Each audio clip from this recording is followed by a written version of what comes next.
दोस्तों नमस्कार।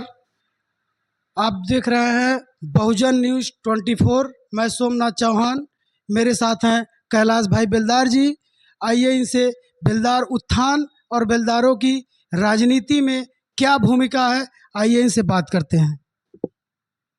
जी, बहुत बहुत धन्यवाद आपको कि आप जो है अपने चैनल के माध्यम से हमारे समाज के व्यवस्था के ऊपर आप प्रकाश डाल रहे हैं। तो देखिए, जहाँ तक है समाज के उत्थान की बात, समाज के उत्थान में देखिए शिक्षा बहुत बड़ी चीज़ है। यदि शिक्षा है तो उत्थान सबका होना ज़रूरी है।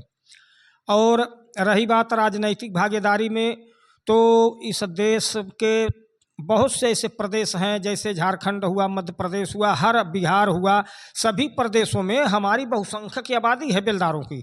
लेकिन यह बेलदार समाज को मात्र एक मजदूर समझ करके जो है इसको इग्नोर किया जाता है और राजनैतिक हिस्सेदारी में जीरो है। वैसे अभी देखिए, मैं तो गोरखपुर ज़िले का रहने वाला हूँ, लेकिन अभी देखिए वर्तमान में पिपराइच विधानसभा में मैं बराबर घूमता टहलता फिरता हूँ, मंडल में भी चलता हूँ। अभी देखिए खजनी में लमसम 90,000 बेलदारों का वोटर है, वहाँ से भी हमारा जनप्रतिनिधि चुना जाता है। धनघटा में 80-90 हज़ार, वहाँ भी बेलदार वोट पोल 1.5 लाख के इर्द गिर्द करता है, वहाँ से भी हमारा जनप्रतिनिधि चुन करके सदन में जाता है। पिपराइच विधानसभा में 60-65 हज़ार बेलदारों का वोट भी पोल होता है।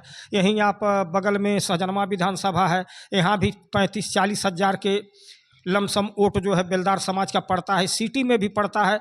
ऐसे कहीं न कहीं कोई विधानसभा लमसम पूर्वांचल में हम लोगों ने सर्वे किया है, तो पूर्वांचल में कम से कम 32 सीटें ऐसी हैं जिसमें 16 सीट पे हम चुनाव जीतने, अपने ही दम पे चुनाव जीत सकते हैं और जीता भी सकते हैं। आप पूर्व में अखिल भारतीय बेलदार महासभा के राष्ट्रीय अध्यक्ष रहे हैं।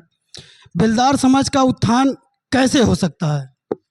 देखिए, अभी तक तो मेन चीज़ तो मैं बताया कि शिक्षा ही सबसे सर्वोपरि है, लेकिन उत्थान के लिए जब सत्ता में हमारे समाज के लोग भागीदारी करेंगे तो अपने हक अधिकार की बात करेंगे। जैसे कि मान लीजिए आरक्षण के सिस्टम में आप देख लीजिए, लोगों को घाट मिल गया, लोगों को ताल मिल गया, लोगों को तमाम व्यवस्थाएं एक जातीय के नाम पे मिल गया।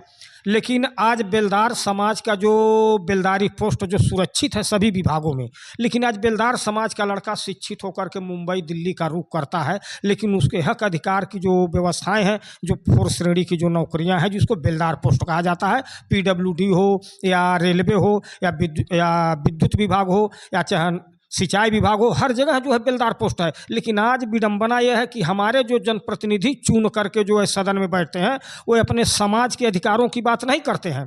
नहीं तो आज हमारा युवा जो बेरोजगार है वह जो है इन पदों पर जा करके पोस्ट होता था। जब इन पदों पर पोस्ट होता तो उसको रोजगार मिलता, और जब रोजगार मिलता तो लाजमी है कि हमारा समाज का थोड़ा उन्नति होता, ग्रोथ होता, आदमी विकास करता, डेवलप करता।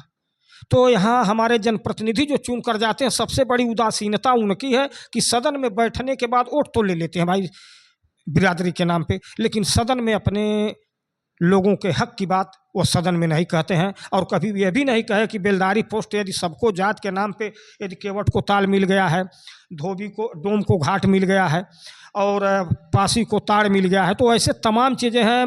अभी सेंट्रल गवर्नमेंट में जाइएगा तो धोबी समाज के लोगों को जो है उसमें काम लगता है, कपड़ा धुलाई उलाई में। बालवर में जो है नाई समाज के लोगों का लगता है, तो उनको उस जगह यदि मिल गया तो बेलदारी पोस्ट जो बेलदारों का है जो हर विभागों में, इसको तो जो है हमारे लिए सुरक्षित किया जाए। और जब हमारे जनप्रतिनिधि सदन में इस बात को बोलते और सरकार से इस चीज़ की मांग रखते, तो कहीं ना कहीं यह चीज़ संभव था कि हमारे लोगों को रोजगार मुहैया कराया जाता और रोजगार मिलता जो गवर्नमेंट प्लेस पे है, तो हमारे लोगों का उत्थान होता।